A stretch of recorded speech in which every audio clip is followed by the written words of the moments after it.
Everybody, welcome back to the channel. On today's episode, we're getting back on the 58 Apache. So I know the past few episodes we've been working on Volkswagens a lot.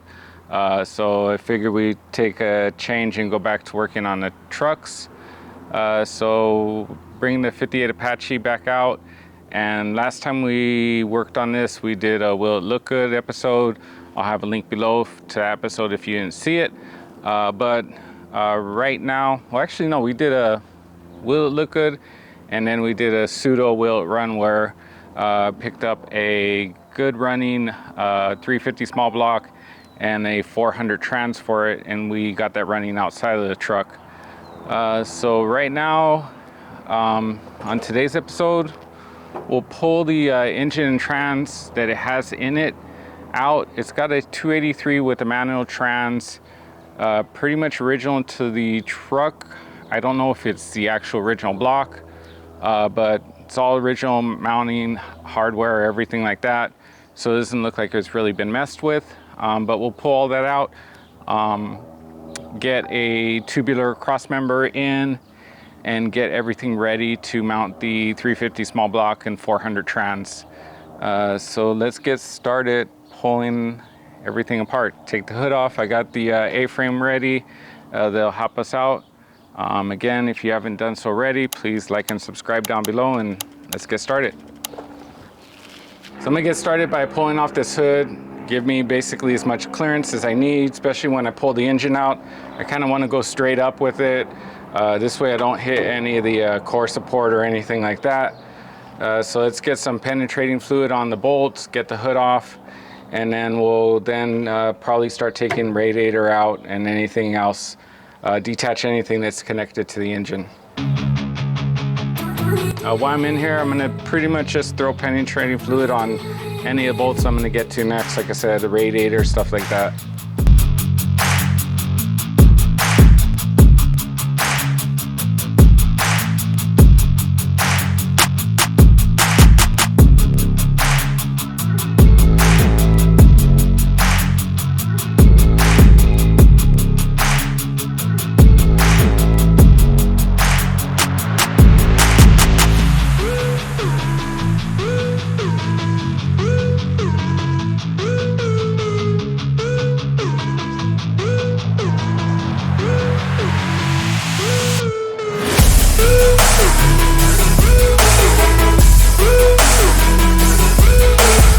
All right, now we got the hood off.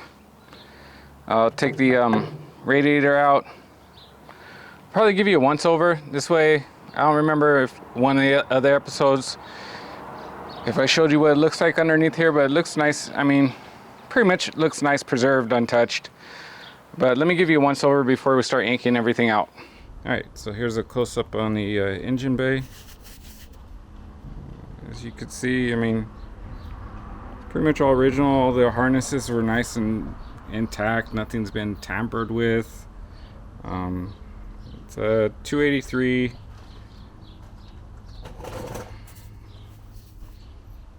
It's got the front motor mounts on it. Manual transmission. So supposedly this engine runs. I haven't dug into it because I don't like manual transmission. So for me, I picked up the 350 small block with the 400. It'd be easier just to swap it out. I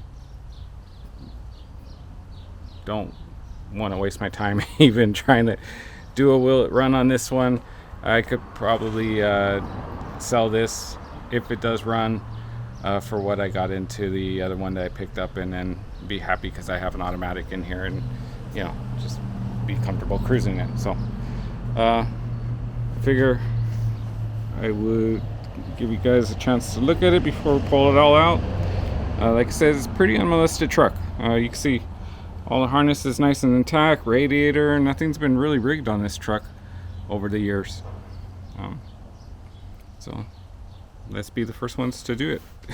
All right, I'm gonna work my way pretty much outward in, taking off everything that's attached to the engine before we yank it. So stuff that's easy, air cleaner, then radiator.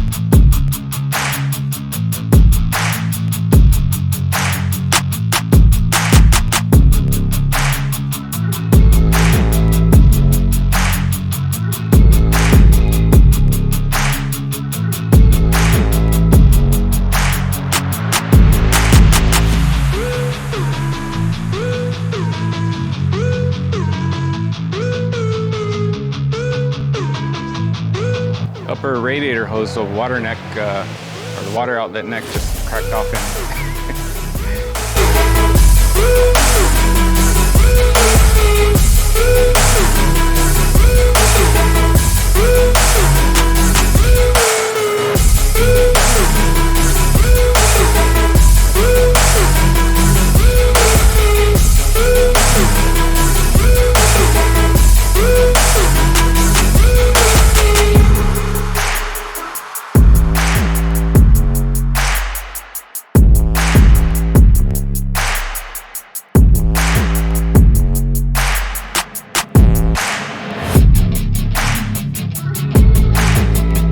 That looks like everything up here, so time to jack it up, get underneath, loosen the front motor mounts, and I'm most likely gonna just take a Sawzall and cut the middle trans mount for the manual, since I'm gonna do a tubular rear trans mount. This way it helps it swing out. So I think that's pretty much it. Oh, and then loosen the linkage for the transmission. The exhaust is I already cut the exhaust when I was lowering it. And the drive shaft is out. So that should be it. Hopefully, fingers crossed, right? Let's jack it up, go from there. Also too, I don't know if you noticed as I was pulling stuff out, I was putting the bolts back. I'm gonna pretty much use a stock radiator, maybe a thicker core, but try and retain as much of the stock bolts and stuff like that as you can. Put them back as you take them out, this way you don't lose them, because you know once you put them somewhere else, they're gone. All right, let me jack this up and keep going on it.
Are loose. I'm gonna grab pliers so I can pull some of the cotter pins for the linkage, and I'm just gonna actually, as looking at it, take the two bolts out for the trans mount and see if we could just pull it out like that.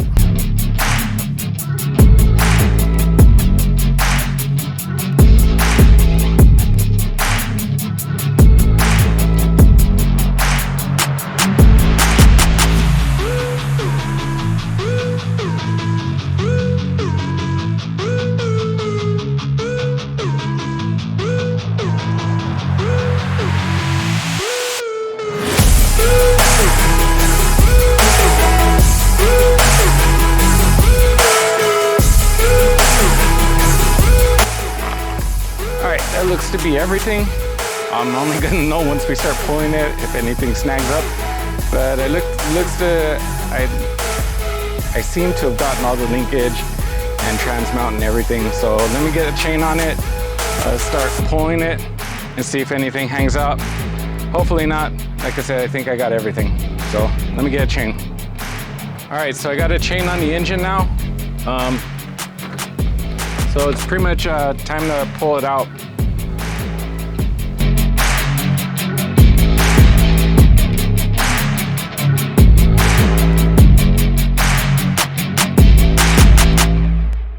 So I have all the weight off of the, well, I have all the weight on the A-frame. I'm gonna pull, I loosened the front motor mounts since they're the old style front mounts. I didn't want to pull the bolts all the way through because I don't fully trust them. They're not like the modern style Chevy mounts where they're cradled and sandwiched. They're basically just two posts. So I didn't want to pull the bolts through and have them basically collapse. So now that the engine's held by the A-frame, I'll pull the studs out.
All right, throttle linkage and oil pressure gauge. Let's try it again.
Quick view of the aftermath here. So engine compartment, it's really nice.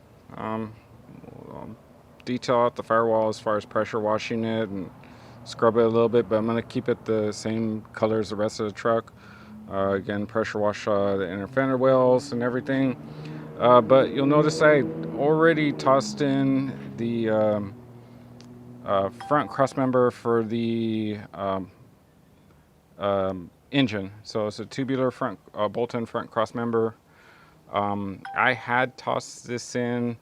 I don't know if you noticed earlier in the video, it was peeking down there. I had tossed this in prior to pulling out the engine.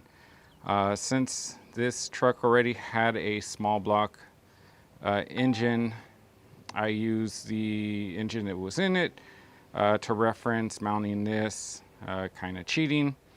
Even though this engine used the front mounts, the block still had the side mounts. So I basically used that to reference mounting the tubular front cross member. So when we go to mount the 350 small block, of course I'm going to remove these before I detail.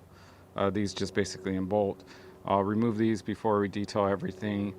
When we go to mount the 350 small block, and basically slide it in here, mount it to this front tubular cross member, and most likely have the other transmission tubular cross member sitting further back somewhere around here, floating on the frame rail.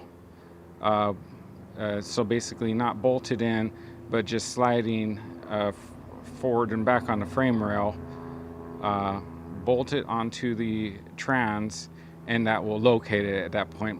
Then mark the frame rail and drill it. So it's the easiest way to actually do these bolt-in cross members if they don't have reference points or anything like that, which this kit did not.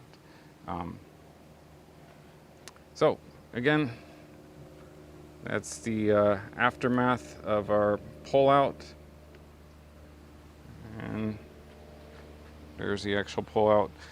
Supposedly this was a running engine. Again, like I mentioned before, you can see they put an HEI on it. It looks like it's got a Carter AFB carburetor, and you could tell the spark plugs look like they're fairly new. Looks like some AC Delcos in there. But again, like I said, I didn't really want to go through it. I don't care for manual transmission. I do like automatic. And I had picked up the 350-400 combo for fairly reasonable, so figure we put that in there, and it's going to be more power than this and a cleaner engine. These are kind of dirty engines to begin with, and you have parts right off the counter. This has the older style. As you can see, this has the older style oil filter, just stuff like that. I mean, you know, it's not that this is a bad engine. I just don't know the history of it, and where the other one I did pick up, I know the history of it. It's a good running engine. This one I don't. And then again, the manual transmission, just I could drive them. It's just it's work. If I have a cruiser or classic, I want to just get it and relax. So an automatic is something you could do that with. So, all right. Well, engine's out. Pressure wash, clean all this engine bay. Pressure wash, clean the 350 small block. And next video, either probably do a video on that. Clean up the engine bay, cleaning up the small block, detailing it, making it look like really nice to put in here. And then the third video, dropping it in here and firing it up. Pretty much unhooking it and everything is pretty easy. The throttle linkage and the oil pressure, those are the only two things that I kind of forgot. And once I started pulling it, they started tugging at me. I was so preoccupied with, since it's a stick, with all the levers and the clutch and everything like that, because I know there's so much stuff going to the a manual transmission. I forgot the obvious, basically the linkage, but a lot of times it happens when you're pulling an engine. You start to pull and something, you get hung up on something. You'll notice it right away. Basically, once you start pulling it, it's going to fight you or it's going to come out cockeyed. So that's the main reason. Always take your time when you're pulling it and just kind of watch. But otherwise, is more or less an easy pull. I thought I had more clearance than what I did. That's why I'd left the fan on there. I figured once I pulled the radiator and everything, especially since I was coming straight out, it'd be fine, but I ended up having to pull the fan after all. But overall, it really wasn't a bad pull. When I put the new engine in, especially since I'm going to detail it out, I'll have a fresh coat of Chevy orange on it, and I don't really want to scuff it up. I'm definitely going to be a lot more cautious, so I'll probably put like a couple moving blankets on the inner fender oils and stuff like that, and see if I could get another hand, somebody pulling the transmission and guiding it down. But overall, like I said, it really wasn't that bad. So stay tuned for part 2 and part 3, where we'll detail out the engine bay, the engine motor, and then part 3 where we'll drop it in and get this thing running. Again, if you haven't done so already, please like and subscribe down below. Thanks for tuning in. See you on the next episode.